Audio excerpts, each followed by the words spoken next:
ఒకరు గృహాలు కట్టుకుంటున్నారంటే ఓర్చుకోలేని పరిస్థితి. ఒకరు కుటుంబాలలో మంచి చదువులు చదువుకుంటున్నారంటే ఓర్చుకోలేని పరిస్థితి. ఒకరు ప్రశాంతముగా కుటుంబముతో సహా సమాధానముగా పిల్లలకు అందరూ భోజనములు చేస్తుంటే, మంచి భోజనాలు చేస్తుంటే ఓర్చుకోలేని పరిస్థితి.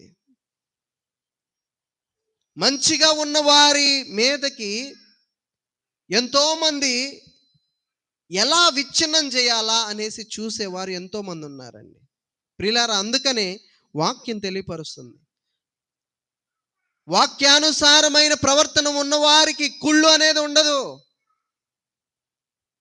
అసూయ అనేది ఉండదు.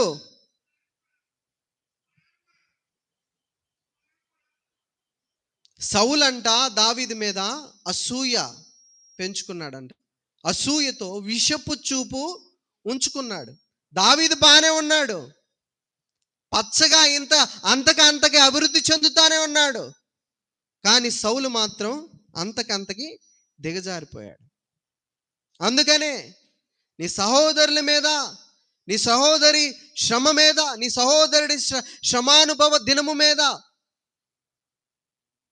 నువ్వు ఇంకా మాటలు మాట్లాడి ఇంకా కృంగింపజేసే వానిగా మీరున్నారేమో. ఒకసారి మనల్ని మనం పరిశీలన చేసుకోవాలి. ఈ వాక్యానుసారమైన ప్రవర్తనలో కుళ్ళు ఉండదు, అసూయ ఉండదు, ఇంకా ఏంటంటే కోపం ఉండదు. కోపంలో ఏం చేశాడు కయ్యూను? తమ్ముడినే చంపేశాడండి. ఈ లోకంలో కోపం వస్తే భార్యని తెలియదు, బిడ్డలని తెలియదు, తమ్ముడని తెలియదు, చెల్లని తెలియదు, అక్కని తెలియదు. ఇంకా మనం చూస్తూ ఉంటే వారి యొక్క మరణాన్ని కోరుకునేవారు ఈ లోకంలో ఉన్నారు. తోబుట్టువుల మరణాలు కోరుకునేవారు. ఇదిగో నా అక్క కుటుంబం ఆ రీతిగా ఉండాలి, ఈ రీతిగా ఉండాలి, నా చెల్లి కుటుంబం ఈ రీతిగా ఉండాలి, ఆ రీతిగా నాశనం అయిపోవాలని కోరుకునే వాళ్ళు ఎంతమంది లేరు? వారి బిడ్డలు ఆ రీతిగా ఉండాలి, ఈ రీతిగా ఉండాలి అని కోరుకునే వాళ్ళు ఎంతమంది లేరు? అందుకని వాక్యం తెలియపరుస్తుంది, ఈ లోకంలో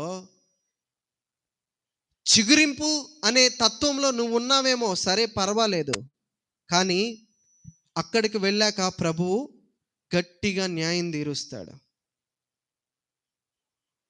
అప్పుడు నీ సమాధానం ఏంటో సరిగా ప్రిపేర్ అయి ఉండాల్సిందిగా ప్రభు మాట్లాడుతూ ఉన్నాడు. ప్రియులారా, ఈరోజు మనల్ని మనం పరిశీలన చేసుకుందాం.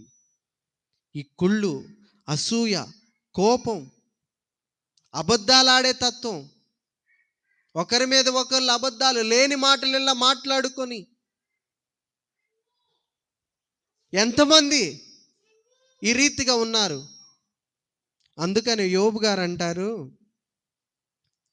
ఈ వాక్యానుసారమైన నీరు తగిలితేనే చిగురిస్తారు, బాగా లేత కొమ్మలు వస్తాయి.